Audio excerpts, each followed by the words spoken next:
Hello everyone, I welcome you all to the next lecture of progressions. और बच्चों, आज के लेक्चर में हमें पूरा का पूरा अरिथमेटिक प्रोग्रेशन कंप्लीट करना है जेई एडवांस के सवालों के साथ। अभी तक के लेक्चर्स में हमने जेई मेंस तक के सवाल देखे थे, एआई ट्रिपल ई तक के सवाल देखे थे, लेकिन आज के लेक्चर में हम जो 5-6 क्वेश्चंस करेंगे वो JEE advance point of view से होंगे, जिसमें इंटीजर टाइप क्वेश्चंस भी होंगे और आपकी प्रैक्टिस उतनी ही बेटर हो पाएगी। ठीक है बेटा, देखो आज का पहला सवाल हमारे सामने लिखा हुआ है। पहले सवाल में दिया हुआ है if the sum of first n terms of an AP cn square then the sum of the squares of the n terms is. अब इस तरीके का सवाल हमने पिछले लेक्चर्स में देखा हुआ है और ये बेटा क्वेश्चन आया था अपना आईआईटी जेई 2009 में। आपको मैं बता दूं 2012 तक आईआईटी जेई का जो पेपर होता था वो आज का जेई एडवांस है, और आज का जो जेई मेंस है वो एआई ट्रिपल ई के नाम से जाना जाता था 2012 तक। ठीक है, तो ये वाला जो सवाल है बेटा वो आप मान सकते हैं कि आज के लेवल के जेई एडवांस का सवाल है। कांसेप्ट इसका मैंने आपको ऑलरेडी पढ़ाया हुआ है, एक बार हम वापस उसे देख लेते हैं। देखो यहाँ पर हमें लिखा हुआ है n टर्म्स तक का सम, n टर्म्स तक का सम की वैल्यू दी हुई है cn स्क्वायर, और हमसे पूछा जा रहा है sum of the squares of these n terms. अगर मान लो मेरे पास एक जनरल टर्म tn, अगर मान लो मेरे पास एक जनरल टर्म tn है तो इसके स्क्वायर्स का सम, इसके स्क्वायर्स का सम कितना होगा ये पूछा जा रहा है। चार ऑप्शन हमारे सामने है। ठीक है, अब इसमें बेटा आप ये देखो कि जनरल टर्म कैसे निकाला जाता है। जनरल टर्म आपको सबको पता है कि कोई भी सीरीज हो, चाहे एपी हो चाहे जीपी हो, कोई भी सीरीज हो, उसका जो लास्ट टर्म होगा या जनरल टर्म होगा वो कैसे निकालेंगे आप, Sn माइनस 1 करके, कि अगर मैं ये टोटल n टर्म्स में से ये वाले n-1 टर्म्स माइनस कर दूं तो ये आखिरी वाला टर्म मेरे पास आ जाएगा। ये बहुत सिंपल सी बात है। तो जैसे ही हम बेटा इसको सॉल्व करेंगे, जैसे ही बेटा हम इसको सॉल्व करेंगे ना, आप देखो हमारे सामने tn की वैल्यू बताओ कितनी आ जाएगी, Sn की जगह पे रख दिया cn square minus s of n-1। तो s ऑफ n-1 मतलब जहां पे n है वहां पे n-1 रखेंगे, तो c ऑफ n-1 का स्क्वायर आ जाएगा। अब जैसे बेटा एक बार ये चीज आया तो आप देखो यहाँ पे cn square minus c times n-1 का होल स्क्वायर होता है n square minus 2n plus 1। इसे सॉल्व करने पे हमारे पास आ जाएगा cn स्क्वायर माइनस c, जब अंदर जाएगा तो cn स्क्वायर माइनस c इधर जाएगा तो प्लस 2cn और माइनस 2 इधर जाएगा तो ये माइनस। यहां से हमारे पास cn स्क्वायर और minus cn square cancel out हो जाता है। हमारे पास जो जनरल टर्म की वैल्यू आ जाती है वो आती है c टाइम्स 2n-1।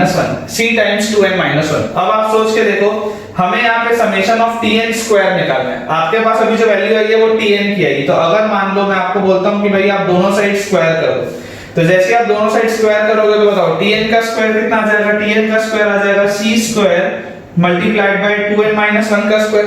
और इसे मैं कैसे लिख सकता हूँ, c square multiplied by 2n-1 का स्क्वायर क्या होता है, 4n square minus 4n plus 1। यही चीज होती है 4n square minus 4n plus 1। अब जैसे ही हमें यहाँ पे पता है कि हमें यहाँ पे क्या लगाना है, यहाँ पे हमें समेशन ऑफ tn स्क्वायर होता है ना, समेशन ऑफ tn स्क्वायर। तो बताओ समेशन ऑफ tn स्क्वायर क्या आ जाएगा, जब इस पूरे का मैं समेशन करूंगा तो ये c स्क्वायर तो आ गया बाहर, और ये बाहर निकलने के बाद आप अंदर देखो, अंदर अपने पास यहाँ पे क्या बचता है, summation of 4n square minus summation of 4n और प्लस समेशन ऑफ 1। ये चीज अपने पास आ जाएगी। जैसे ही बेटा अपने पास ये चीज आई तो यहां से बहुत आप आसानी से लिख सकते हैं, ये आ जाएगा c स्क्वायर टाइम्स यहाँ पे समेशन ऑफ 4n है तो 4 बाहर निकाल लेते हैं, समेशन n स्क्वायर बताओ क्या होता है, समेशन n स्क्वायर होता है बेटा n into n plus 1 into 2n plus 1 by 6।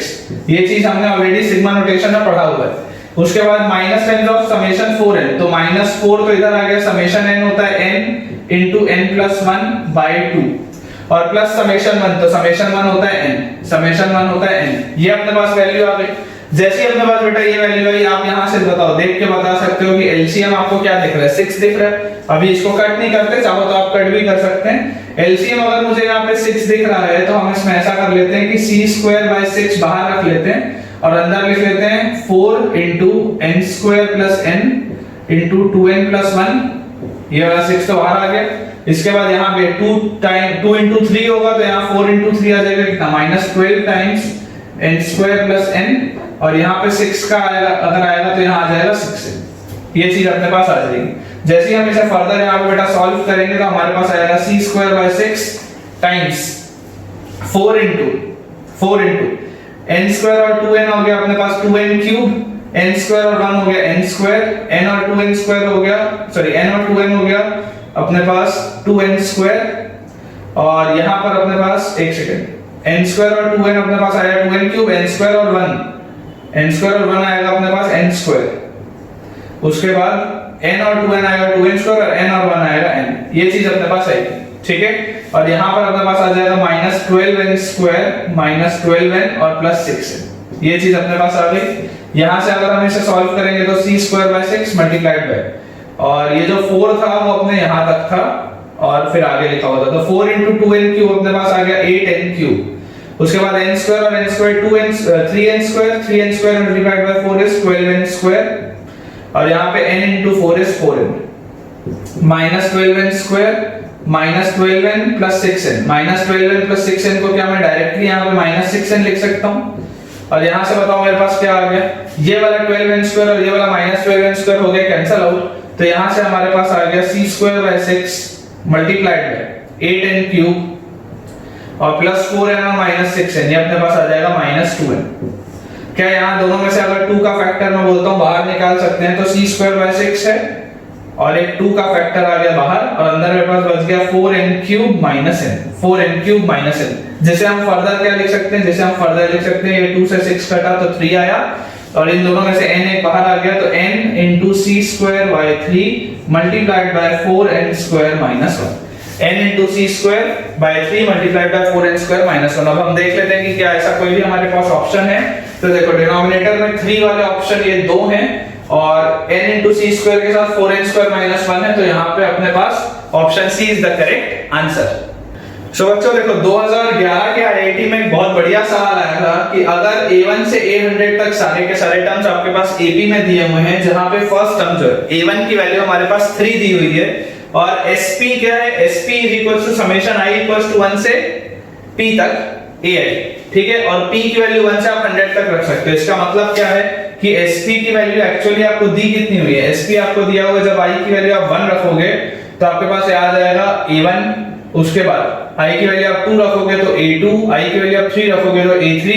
इस तरीके से आपके पास दिया हुआ है, और ये कहां तक चलेगा, p तक, और p आपका अगर 100 तक जा सकता है तो ये मतलब आपका 100 तक जा सकता है। SP जो है वो 100 तक जा सकता है, अगर p की वैल्यू 100 है तो SP जो है वो 100 तक जा सकता है। बेसिकली ये SN जैसी चीज है, बस वहां p लिखा हुआ है तो थोड़ा सा हमें अजीब सा लगता है देखने में।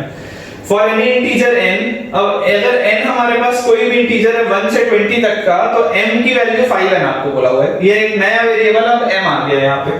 हमें बोला जा रहा है अगर sm by sn की वैल्यू n पे डिपेंड नहीं करती, does not depend on n, this value does not depend on n, तो सेकंड टर्म क्या होगा। बहुत बढ़िया सवाल है क्योंकि इसमें कई सारे वेरिएबल है, कई सारी चीजें एक साथ मिक्स हुई है। तो देखो m की वैल्यू बेटा 5n दी हुई है, ठीक है। अब m की वैल्यू अगर 5n है और अगर n आपका 1 से 20 तक चल सकता था, तो m आपका बताओ कहां से कहां तक चलेगा, 5 से लेकर 100 तक।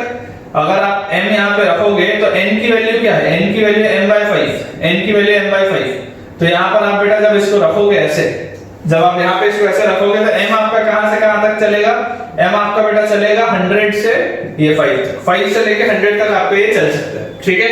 अब यहां पर आप देखो, आपको बोला जा रहा है sm by sn, आपको बोला जा रहा है sm by sn, ये जो वैल्यू है this does not depend on n, does not depend on n।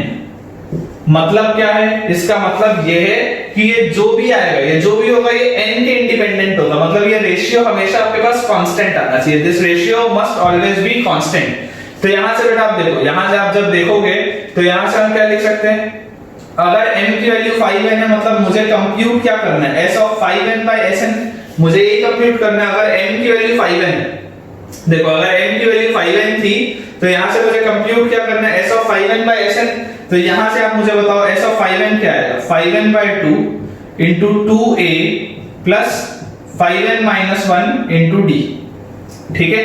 और sn क्या आ जाएगा, n by 2 into 2a plus n minus 1 into d, यही चीज आएगी। अब यहाँ पर बेटा आपने को ऑब्जर्व करना है जो मैं आपको बता रहा हूँ। सबसे पहले तो आप ये समझ लो कि अगर a की वैल्यू आपको दी हुई है, फर्स्ट टर्म अगर आपको 3 दिया हुआ है, तो 2a की वैल्यू को मैं यहाँ पे 6 लिख देता हूँ, और यहाँ पे भी बेटा 2a की वैल्यू को तो मैं 6 लिख देता हूँ, इतने में तो कोई दिक्कत नहीं। और ये वाला n/2 से ये वाला n/2 कैंसिल आउट भी हो जाएगा। तो हम यहाँ पे ये बोल सकते हैं कि n cannot be equal to 0, n cannot be equal to 0 क्योंकि ये डिनोमिनेटर में आ गया। अब इसके बाद बेटा अपने को बोला जा रहा है कि ये जो पूरी चीज है ये 5 टाइम्स ये वाला ब्रैकेट डिवाइडेड बाय ये वाला ब्रैकेट, ये पूरी की पूरी चीज n के इंडिपेंडेंट है। ये पूरी की पूरी चीज n के इंडिपेंडेंट है। तो अगर बेटा ये पूरी की पूरी चीज n के इंडिपेंडेंट है, इसका क्या मतलब है? इसका मतलब ऐसा है कि कॉमन डिफरेंस अपनी वैल्यू कुछ यूं लेगा कि n लिखा हो या ना लिखा हो फर्क नहीं पड़ता। सोच के अब देखो आपको जो ऑब्जर्व करना है वो क्या है। अगर मान लो मैं बोलता हूं let common difference is equal to 0, पूरा सोच का गेम है बेटा, पूरा सोच का गेम। अगर मैंने कॉमन डिफरेंस की वैल्यू बोल दी 0, अगर मैंने कॉमन डिफरेंस की वैल्यू 0 बोल दी, मतलब कि आपका ये वाला पूरा टर्म 0, ये वाला पूरा टर्म 0, तो आपके पास इसका रेशियो कितना आया 5 into 6 30/6, मतलब आपके पास इसका रेशियो आया 5 which is independent of n। सोच के देखो, अगर आपने कॉमन डिफरेंस की वैल्यू 0 बोल दी तो ये वाला पूरा टर्म और ये वाला पूरा टर्म 0 हो जाएगा। तो आपके पास यहाँ पे 5 into 6/6 आएगा, तो आंसर आपके पास 5 बचेगा which is independent of n। मतलब कि कॉमन डिफरेंस 0 हो सकता है। कॉमन डिफरेंस अगर 0 हुआ, अगर कॉमन डिफरेंस 0 हुआ मतलब जो AP बनेगा वो क्या बनेगा, सारे के सारे टर्म्स सेम होंगे, सारे के सारे टर्म्स क्या होंगे, सेम होंगे। ठीक है, ये आपका हो गया पहला आंसर। अब इसमें एक चीज और है जिससे मैक्सिमम बच्चे गलती करते हैं। आप बेटा ऑब्जर्व करो कि अगर हम d की वैल्यू को, अगर हम बेटा d की वैल्यू को देखो, यहां से मैं आपको देख के बताता हूं कि अगर बेटा हम d की वैल्यू को कुछ ऐसा ले लें कि हमारे पास ये लिखा हुआ है 6 + 5nd - d upon 6 + nd - d, यही हमारे पास लिखा हुआ है। ठीक है, अब बेटा तुम ये सोच के देखो कि अगर d की वैल्यू बेटा मैं 6 के बराबर ले लूं, सोच के देखो, अगर मैं d की वैल्यू को 6 के बराबर ले लूं तो क्या ये वाला 6 और ये वाला -6 कट जाएगा, और ये वाला भी 6 और ये वाला भी -6 कट जाएगा। जैसे ही ये कैंसिल आउट हुआ, तो आप देखो ये वाला आपके पास ऊपर बचेगा 5n × 6, है ना, ये वाला बस आपके पास 5nd वाला टर्म बचेगा, और नीचे आपके पास सिर्फ nd बचेगा, n × 6 आपके पास बचेगा। तो यहां से देखो n × 6 और n × 6 कट गया, तो आपके पास ऊपर क्या बचा, सिर्फ 5 बचा, और ये वाला 5 आगे है। तो इस केस में आपके पास Sm/Sn का रेशियो क्या आ गया, यहाँ पे आपके पास वो रेशियो आ गया 25, यहाँ पे आपके पास वो रेशियो आ गया 25, क्योंकि आगे 5 था और अंदर एक 5 और बचा। इस सवाल में बेटा खूबसूरती है कि आपके पास एक और इसमें से सवाल बन सकता था कि Sm/Sn का बताओ कितने पॉसिबल रेशियोज हैं। तो आप देखो पहले वाले केस में Sm/Sn का रेशियो क्या आया था, आपके पास 5 आया था, जब आपने d की वैल्यू 0 रखी थी तब आपके पास Sm/Sn का रेशियो क्या था, 5 आया था। पर अगर आपने बेटा d की वैल्यू को 6 रख दिया तो आपके पास Sm/Sn का रेशियो कितना आ जाएगा, 25 आ जाएगा, वो 5 टाइम्स और बढ़ गया। तो इसमें एक तो सवाल ये भी बन सकता था, तो आप इसको इंपॉर्टेंट मार्क इसलिए करके रखो क्योंकि हो सकता है अगले साल के किसी आईआईटी में ऐसा सवाल आ जाए, क्योंकि जनरली क्या होता है बेटा, कंसेप्ट अचानक से नया नहीं होता, सेम कंसेप्ट का एक्सटेंडेड फॉर्म आपके पास आने वाले पेपर्स में आते हैं। ठीक है, तो आपके पास बेटा possible value of common difference क्या हुआ, d की वैल्यू 0 आ गई और d की वैल्यू 6 आ गई। अब हमें बोला गया था सेकंड टर्म बताने के, तो अगर तो बेटा कॉमन डिफरेंस की वैल्यू 0 है, अगर कॉमन डिफरेंस की वैल्यू 0 है मतलब सेकंड टर्म क्या होगा, सेकंड टर्म आपके पास 3 होगा, अगर कॉमन डिफरेंस की वैल्यू 0 है तो। पर अगर आपके पास बेटा कॉमन डिफरेंस की वैल्यू 6 है तो सेकंड टर्म आपके पास आ जाएगा first term plus common difference which is 3 + 6 that is 9। तो इसका मतलब इसके दो पॉसिबल आंसर्स हैं, इसका आंसर 3 भी है और इसका आंसर 6 भी है। अब ऐसा सवाल कहां पे आ सकता है, ऐसा सवाल बेटा आपके पास मोर देन 1 करेक्ट में आ सकता है, इस तरीके का सवाल आपके पास मोर देन 1 करेक्ट में आ सकता है। इसके अलावा ऐसा सवाल किस में आ सकता है, अगर मान लो आपको बोल दिया जाता कि ये अगर सवाल मान लो इंटीजर टाइप में होता और अगर आपको बोल दिया जाता then a2 is then the sum of the values of a2 is, मान लो अगर ये तो ऑप्शंस में आया होगा जरूर, लेकिन अगर मान लो आपके पास लिखा होता सवाल then the sum of possible values of a2 is, sum of possible values of a2 is. अब जो बच्चे सिर्फ a की वैल्यू निकाले होंगे जिसकी वैल्यू 3 आप अगर बोलते तो आप उसका आंसर 3 लिख के आते, लेकिन आपके पास पता है कि आपके पास पॉसिबल वैल्यूज कितनी आ रही है, a2 की पॉसिबल वैल्यूज 2 आ रही है, तो दोनों का बताओ सम कितना आ जाएगा 12। ये भी आपके पास ऑप्शन में आ सकता था, या ये भी आपके पास इंटीजर टाइप में आ सकता था। इस तरीके से बेटा सवालों में फंसाया जाता है, इसलिए हमको सवालों को बहुत ध्यान से पढ़ना जरूरी है। 2013 के बेटा जेईई एडवांस में एक एक्सीलेंट क्वेश्चन आया, exceptionally great question of arithmetic progression. देखो सवाल हमारे सामने बेटा लिखा हुआ है, a pack contains n cards numbered from 1 to n। एक हमारे पास पैक है, उसमें n नंबर ऑफ कार्ड्स है, 1 से लेकर n तक उसमें नंबरिंग की हुई है। Two consecutive numbered cards are removed from the pack and the sum of the numbers on the remaining cards is 1 to 2 4। हमने उस पैक में से 1 से n तक के जो नंबर्ड वाले कार्ड्स थे उसमें से हमने कोई भी 2 consecutive कार्ड्स हटा दिए, ठीक है, और हटाने के बाद जो हमारे पास उनमें नंबर्स का सम बचा वो बचा 1 to 2 4। सवाल लिखा हुआ है if the smaller of the numbers on the removed cards is k।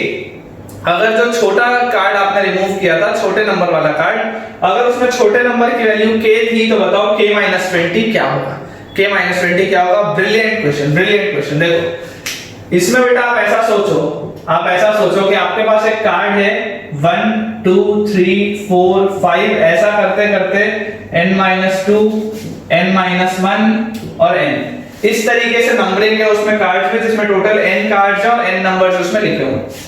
अब तुम्हें बोला गया कि कोई भी 2 कंसेक्यूटिव तुमने कार्ड्स हटा दिए, तुमने कोई भी 2 कंसेक्यूटिव कार्ड्स हटा दिए। अब तुम कार्ड जो हटा रहे हो उसमें छोटे वाले कार्ड का क्या है बेटा वैल्यू, छोटे वाले कार्ड का वैल्यू k। इसका मतलब क्या है कि या तो तुम ये पहला वाला पत्ता हटा सकते थे और पहले वाले कार्ड से लेते हुए तुम यहाँ पे कोई भी कार्ड हटा सकते थे, और कहां तक हटा सकते थे तो n-1 तक हटा सकते थे। सोच के आप ये देखो बेटा, आप ये वाला कार्ड नहीं हटा सकते, मतलब इसकी वैल्यू k के बराबर नहीं हो सकती। बोलने का मतलब ये कि इसकी वैल्यू k के बराबर नहीं हो सकती। क्यों नहीं हो सकती? क्योंकि k जो है वो छोटा कार्ड है। आपने अगर 2 कार्ड हटाए तो दोनों में से जो छोटा कार्ड है वो k है, और उससे बड़े वाले कार्ड को आपको और भी हटाना है। तो अगर आप ये k बोलोगे तो इसके बाद तो कोई कार्ड ही नहीं है ना, इस वजह से k की वैल्यू ये नहीं हो सकती। k यहां तक मूव करेगा, और कहां से कहां तक, 1 से लेकर वहां तक, क्योंकि आप पहला और दूसरा कार्ड हटाओगे तो k की वैल्यू 1 होगी। आप जब दूसरा और तीसरा कार्ड हटाओगे तो k की वैल्यू 2 होगी। जब आप तीसरा और चौथा कार्ड हटाओगे तो k की वैल्यू 3 होगी। इस लॉजिक से बेटा आप बोल सकते हो कि k की value can very between 1 and n-1। k की value can very between 1 and n-1। क्यों मैंने बोला ये मैंने बेटा इसलिए बोला क्योंकि देखो आप चाहो तो पहला कार्ड हटा सकते हो, तो और इक्वालिटी क्यों है, क्योंकि आप ये n-1 वाला भी कार्ड हटा सकते हो। अब कार्ड हटाने के बाद जो सम बचा वो कितना बचा बेटा, सम बचा अपने पास 1 to 2 4। आप ये सोचो कि अगर ये सारे के सारे कार्ड्स अपने पास होते तो इनका सम कितना होता, 1 से n तक का सम आता n into n plus 1/2। अगर मान लो कि मैं कोई भी कार्ड रिमूव नहीं करता तो उस सिचुएशन में मेरे पास सारे कार्ड्स का सम कितना आता, n into n plus 1/2। लेकिन अब इसमें से अगर मैंने 2 कार्ड हटा दिए जिसमें छोटा कार्ड k है तो इसके बाद वाला कार्ड क्या होगा, अगर एक कार्ड k है तो उसके बाद वाला कार्ड k plus 1 होगा। अगर मैंने 2 कार्ड हटाए हैं, अगर एक कार्ड छोटा वाला कार्ड k है तो बड़ा वाला कार्ड क्या होगा, k plus 1 होगा। तो ये वाले पूरे सम में से मैंने k को और k plus 1 को हटा दिया। ये वाले सम में से मैंने k को और k plus 1 वाले सम को हटा दिया, ये दोनों कार्ड्स को मैंने हटा दिया। तो ये जो चीज बची इसका सम है बेटा 1 to 2 4 के बराबर। इसका सम है बेटा 1 to 2 4 के बराबर। जैसे हम अगर सॉल्व करके देखें तो देखो यहां से आएगा n² plus n/2 minus k और माइनस k, तो माइनस 2k और अपने पास ये -1, ये चीज अपने पास आ गई। n² plus n/2 minus k और माइनस k माइनस 2k और -1 इज इक्वल्स टू 1 to 2 4। और अगर हम यहां से थोड़ा और सॉल्व करें तो ये -1 उधर ले जाते हैं तो वो +1 हो जाएगा, तो ये 1 to 2 5 आ जाएगा, ठीक है। और जैसे ही आप बेटा एलसीएम लेंगे तो देखो आएगा n² plus n minus 4k, 2 यहां चला गया तो -4k upon 2 is equals to 1 2 2 5। और जैसे ही बेटा आपने ये वाले 2 को इस साइड आरएचएस में सेंड कर दिया तो ये आपके पास मल्टीप्लाई हो जाएगा इससे, और 1 to 2 5 जब मल्टीप्लाई होता है 2 से तो हमारे पास बताओ कितना आ जाता है बेटा, ये अपने पास आ जाता है 2 4 5 0। n² plus n minus 4k की वैल्यू अपने पास आ गई 2 4 5 0। यहां से क्या मैं ये बोल सकता हूं कि 4k will be equal to n square plus n minus 2450 या k is equals to n square plus n minus 2450 upon 4। ये हमने बेटा किसकी वैल्यू निकाली, k की वैल्यू निकाली। k की वैल्यू को हमने किसके टर्म्स में निकाला है, k की वैल्यू को बेटा हमने n के टर्म्स में निकाल लिया। बहुत बढ़िया सवाल है, k की वैल्यू को हमने n के टर्म्स में निकाल लिया। अब हमें कंडीशन क्या पता है बेटा, हमें k में ये कंडीशन पता है कि k की वैल्यू 1 से लेकर के n-1 के बीच में मूव करती है, ठीक है। तो जैसे ही हम यहाँ पर इसको रख देंगे तो इसका क्या मतलब है कि n square plus n minus 2450 upon 4, ये जो पूरा का पूरा k था, this lies between n-1 and 1, this lies between n-1 and 1। जैसे बेटा हम इसको सॉल्व करेंगे, तो देखो हमारे पास दो इनइक्वालिटीज बनी हुई हैं। सॉल्व करने में बताओ क्या आएगा, n square plus n minus 2450। सबसे पहले तो ये वाले 4 को दोनों साइड भेज देते हैं, तो यहाँ आ जाएगा अपने पास 4n माइनस 4 और यहाँ पे बेटा अपने पास आ जाएगा 4। यहाँ पे अपने पास आ गया 4n माइनस 4 और यहाँ पे अपने पास आ जाएगा 4। जैसा कि आप देख सकते हैं कि यहाँ पे दो इनइक्वालिटीज बनी है, तो इन दोनों इनइक्वालिटीज को हमें सॉल्व करके देखना पड़ेगा। तो देखो सबसे पहले अगर हम ये वाली इनइक्वालिटी को देखें तो हमारे पास क्या लिखा हुआ है, n square plus n minus 2450 is less than equal to 4n minus 4। और अगर मैं इसको इस साइड ले आऊं तो अपने पास आ जाएगा n स्क्वायर माइनस 3n और माइनस फिर जाएगा तो प्लस 4 हो जाएगा, तो minus 2446 and this is less than और equal to 0, this is less than और इक्वल टू 0। तो यहां से बेटा बताओ अपने पास n की पॉसिबल वैल्यूज क्या आ सकती हैं। n की पॉसिबल वैल्यू अगर अपने को, क्योंकि देख रहे हैं कि स्प्लिटिंग द मिडिल टर्म तो होना पॉसिबल नहीं है, तो अगर मैं इसका रूट निकालने की कोशिश करूं तो वो कितना आएगा, minus b plus minus root over b square minus 4ac, तो b स्क्वायर आ गया 9 और माइनस 4ac, तो plus 4 into 1 into c is to 446 upon 2।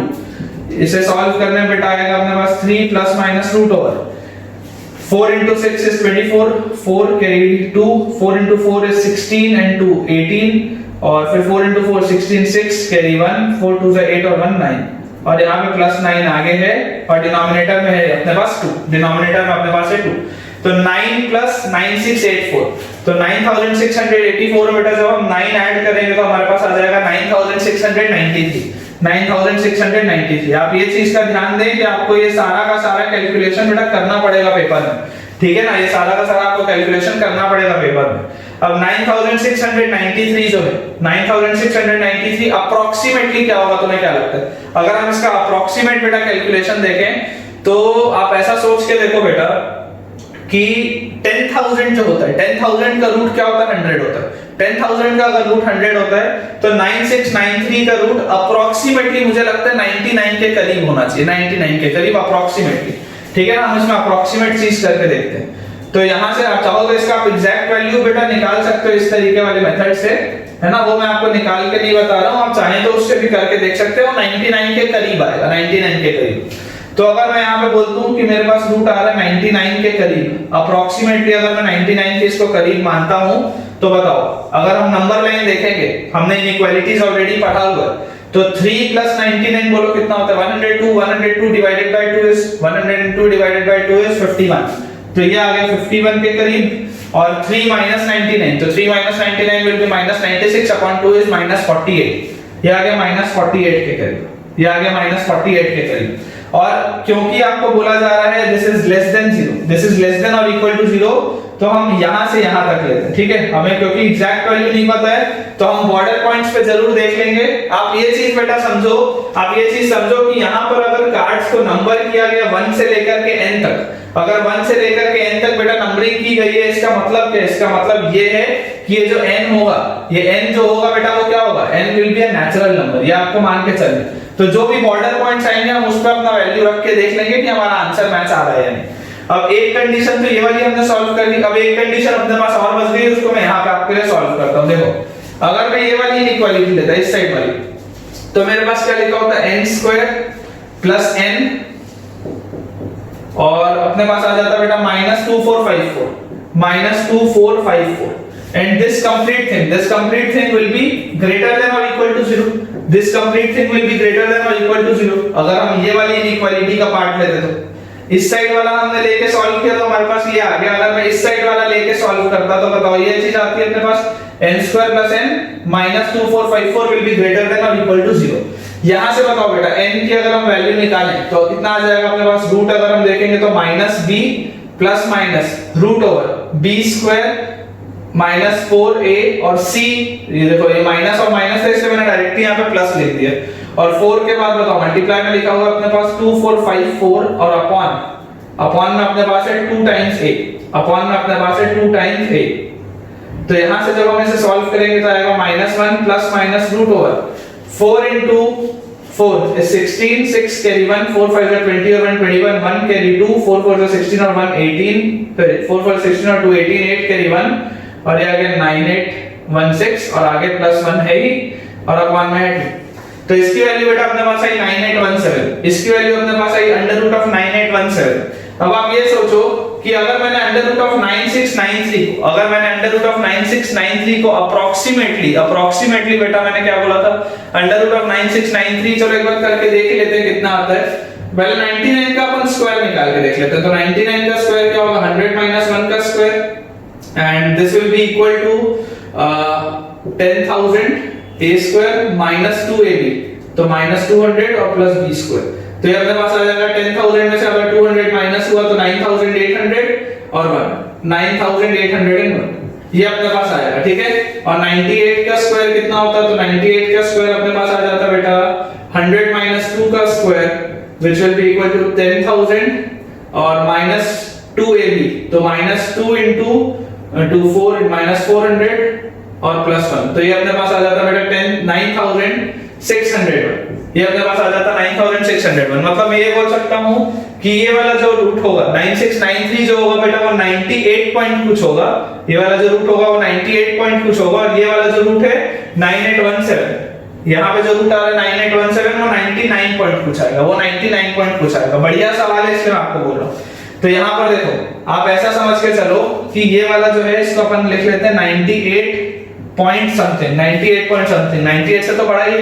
तो अगर ये 98 से बड़ा है, अगर ये वाला पूरा रूट 98 से बड़ा है तो 3 + 98 कितना होता है, 3 + 98 point something will be 101 point something, या मैं ऐसा बोल सकता हूं इसको कि ये 50.5 से बड़ा होगा।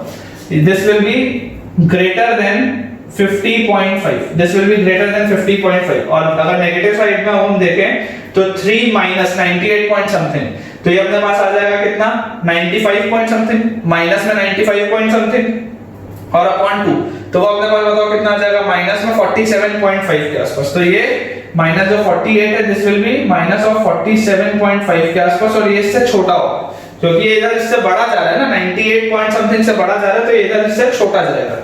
और यहां पर अगर हम देखें इस चीज को, यहां पर अगर बेटा हम देखें कौन सी चीज, ये 9817 के साथ अगर मैं रूट लेता हूं तो बताओ कितना आएगा, 99 पॉइंट कुछ आएगा। तो अगर वो 99 पॉइंट कुछ आ रहा है तो बताओ अपने पास रूट कितना आया, -1 plus minus something about 99 point कुछ और 2, तो -1 और -99, -1 और -99 कितना होता है, -1 और -99 बेटा अपने पास आ जाता है -100 पॉइंट कुछ और अपॉन 2, मतलब -50 पॉइंट समथिंग, -50 पॉइंट समथिंग। तो वो यहां पर कुछ होगा -50 पॉइंट समथिंग। और यहां पर अगर हम देखें -1 और +99 पॉइंट कुछ, तो ये अपने पास आ जाएगा कितना +98 पॉइंट कुछ और अपॉन 2, तो अपने पास आ जाएगा +49 पॉइंट समथिंग, +49 पॉइंट समथिंग। इस तरीके से बेटा अपने पास ये वैल्यूज आ रही, ठीक है ना, इस तरीके से अपने पास ये वैल्यूज आ रही है। अगर आप बेटा इंटरनेट में इसका सॉल्यूशन देखेंगे तो वो लोग तो डायरेक्टली बोल देते हैं कि ये वैल्यू आ जाएगी, पर उसके पीछे की जो मेहनत है, जो आपको रफ साइड में हो सकता है अपने जेईई के पेपर में करना पड़ेगा, वो ये पूरी आप मेहनत करोगे तब आपका इसका आंसर आएगा। तो अब यहां से देखो ये अपने को बेटा क्या बोल रहा था, ग्रेटर देन और इक्वल टू 0, तो ग्रेटर देन और इक्वल टू 0 बोल रहा था, मतलब ये यहां से यहां तक चलेगा, ठीक है ना, पॉजिटिव नेगेटिव पॉजिटिव आप साइन लगाओगे तो यहां से यहां तक चलेगा। अब अगर बेटा हम इसमें देखें कि ये दोनों सेटिस्फाई कब हो रहे हैं, ये दोनों सेटिस्फाई कब हो रहा है, तो बाउंड्री पॉइंट्स बताओ तुमको कौन कौन से दिख रहे हैं। बाउंड्री पॉइंट्स अगर मैं तुम्हें बोलूंगा बेटा तो मुझे जो समझ में आता है, क्योंकि n की वैल्यू नेचुरल नंबर है, क्योंकि n की वैल्यू नेचुरल नंबर है तो ये वाली तो पूरी की पूरी कहानी साइड हो गई। तो ये वाला बेटा अगर पूरा पोर्शन अपना हट चुका है नेगेटिव साइड वाला, तो आप यहाँ पे देखो ये वाला जो अपन ने बाउंड्री पॉइंट निकाला था, ये वाला बाउंड्री पॉइंट आपका 50.5 से बड़ा था, या मैं ऐसा बोल सकता हूँ 50 से बड़ा था ये वाला बाउंड्री पॉइंट।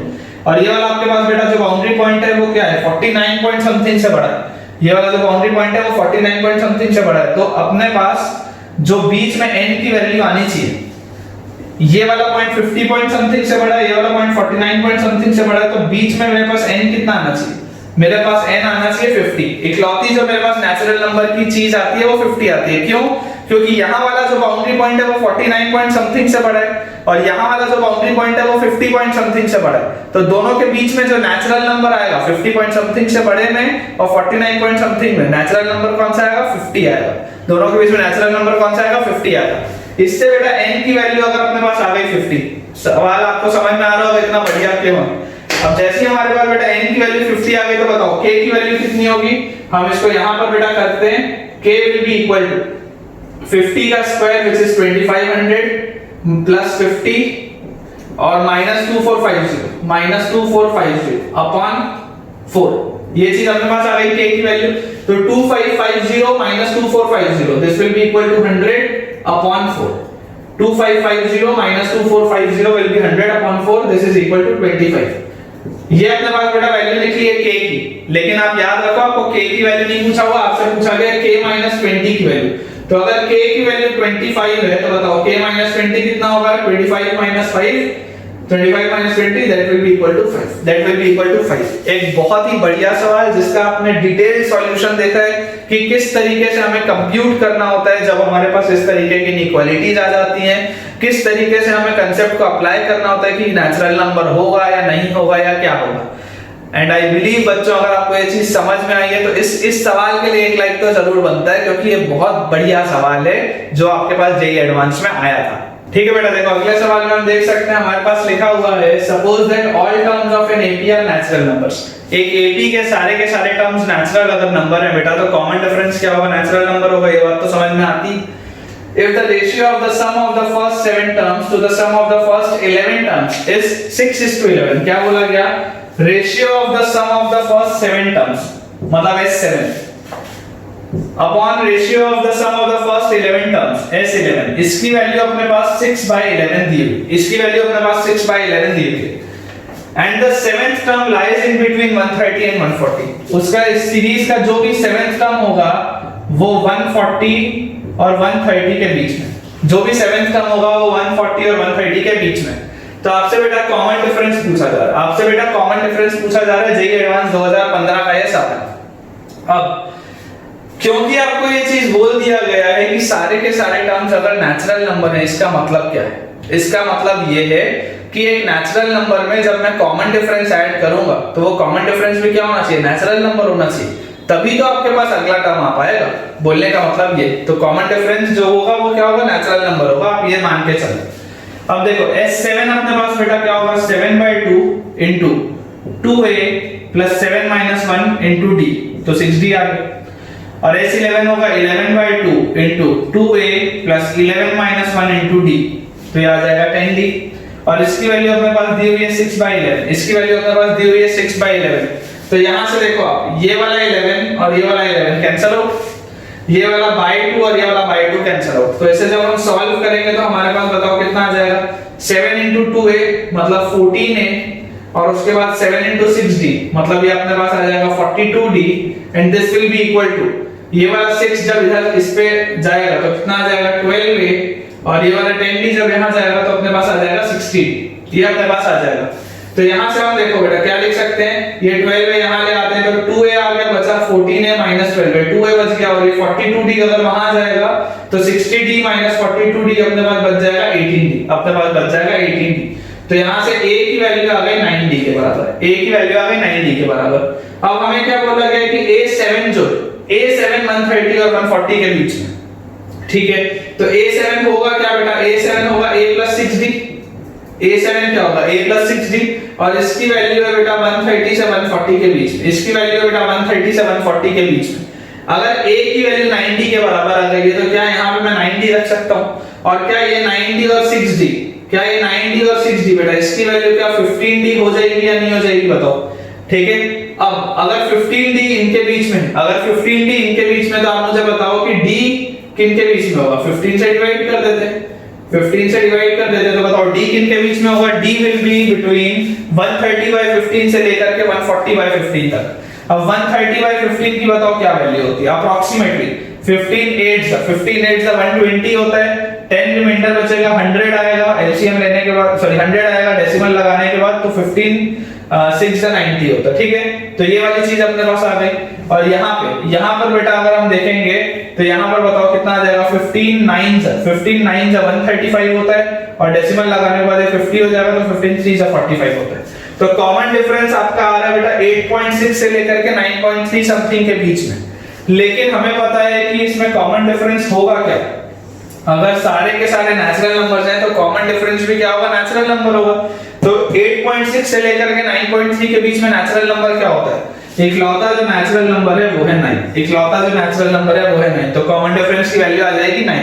ये कंपैरेटिवली आसान सवाल था बेटा पिछले वाले सवाल से। ठीक है बच्चों, देखो अगले सवाल में हमारे सामने लिखा हुआ है let p and q are the roots of the equation. एक क्वाड्रेटिक इक्वेशन दिया है x² - 2x plus capital A and r and s are the roots of the equation x² - 18x plus capital B. If p q r s are in AP, जहां पे p सबसे छोटा है और s सबसे बड़ा है, then find the value of a plus b. Comparatively बेटा इस सवाल में आपके पास एक क्वाड्रेटिक का कांसेप्ट लगेगा और अरिथमेटिक प्रोग्रेशन का कांसेप्ट लगने वाला है। अब देखो, अगर बच्चों आपको ये चीज पता है कि p q r s AP में दिए हुए हैं, तो क्या आप मुझे लॉजिकली सोच के बताओ, मैं उन टर्म्स को ऐसा मान सकता हूं क्या? a - 3d, a - d, a + d और a + 3d। इस तरीके का अजम्पशन क्यों करते हैं, कब करते हैं, कैसे करते हैं, ये मैंने आपको ऑलरेडी थ्योरी में समझाया हुआ है।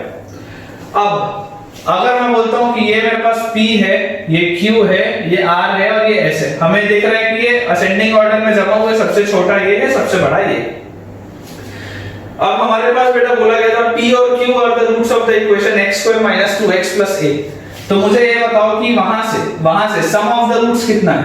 अगर मैं लिखता हूं x² - 2x + a और अगर मैं इक्वल टू 0 इसके रूट्स बोलता हूं p और q, तो सम ऑफ रूट्स p + q की वैल्यू कितनी थी? -b/a मतलब कितना होगा? वो होगा 2। अगर ये चीज 2 की वैल्यू होगी, अगर इसकी वैल्यू 2 के बराबर होगी, तो बताओ a - 3d plus a - d, इसकी वैल्यू 2 के बराबर होनी चाहिए। या हम ऐसा बोल सकते हैं 2a - 4d की वैल्यू 2 के बराबर होनी चाहिए, या a - 2d की वैल्यू हमारे पास होनी चाहिए 1 के बराबर। एक रिलेशन तो a और d में ये आ गया। इसके बाद अगर हम बेटा देखें दूसरा, अगर हमारे पास था r and s are the roots of the equation x² - 18x plus b = 0। इसके रूट्स थे r और s। तो मुझे ये बताओ कि यहाँ पे सम ऑफ रूट्स कितना होगा? सम of roots r + s will be equal to -b/a, मतलब ये आ जाएगा अपने पास 18, और r और s की वैल्यू अगर ये है तो a + d + a + 3d, इसकी वैल्यू 18 के बराबर, तो 2a + 4d will be equal to 18, और यहाँ से अपने पास बेटा a + 2d की वैल्यू आ जाएगी 9। यहाँ से बेटा अपने पास a + 2d की वैल्यू आ जाएगी 9। हम यहाँ से देख सकते हैं ये a - 2d 1 है, ये a + 2d 9 है। मान लेते हैं इसे इक्वेशन 1 और मान लेते हैं इसे इक्वेशन 2। मुझे ये बताओ कि जैसे मैं ये दोनों इक्वेशन को ऐड करूंगा, तो ऐड करने पे क्या -2d और +2d कैंसिल आउट हो जाएगा, और a + a आ जाएगा अपने पास 2a will be equal to, ये 1 और 9 आ जाएगा 10, और यहाँ से a की वैल्यू आ गई 5, स्मॉल a की वैल्यू आ गई 5। अगर स्मॉल a की बेटा वैल्यू 5 आई तो इसे यहाँ पे पुट कर देते हैं, तो 5 - 2d will be equal to 1, या 2d will be equal to 5 - 1 is 4, और d is equal to 2। यहाँ से अपने पास कॉमन डिफरेंस की वैल्यू आ गई 2। अगर अपने पास एक स्मॉल d की वैल्यू 2 आ चुकी है, इसका मतलब क्या है? आप ये बेटा देखो कि आपके पास जो पहला टर्म है p की वैल्यू थी a - 3d, a आपके पास है 5, d आपके पास है 2, तो 5 माइनस कितना है?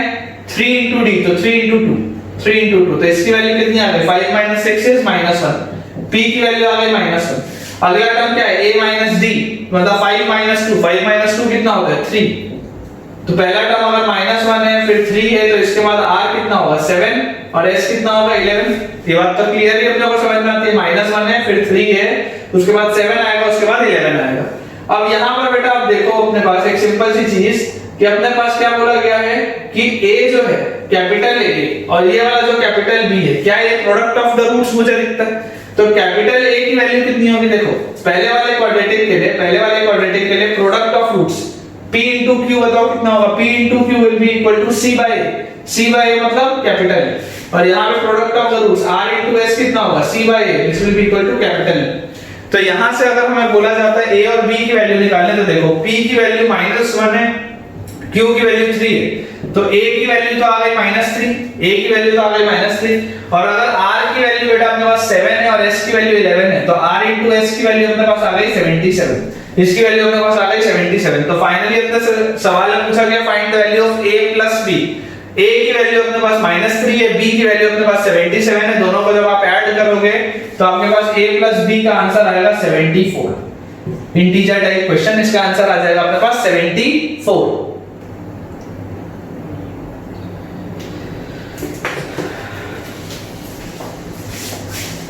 आई होप बेटा आपको आज का लेक्चर पूरा का पूरा बढ़िया से समझ में आया होगा, और होमवर्क के 4 सवाल मैंने आपके लिए लिखे हुए हैं जिनके आंसर्स आपको मुझे कमेंट सेक्शन में बताना है। अगर आपको आज का वीडियो पसंद आया है तो चैनल को लाइक करना, चैनल को सब्सक्राइब करना और इस वीडियो के लिंक को अपने फ्रेंड से शेयर करना नहीं भूलना है।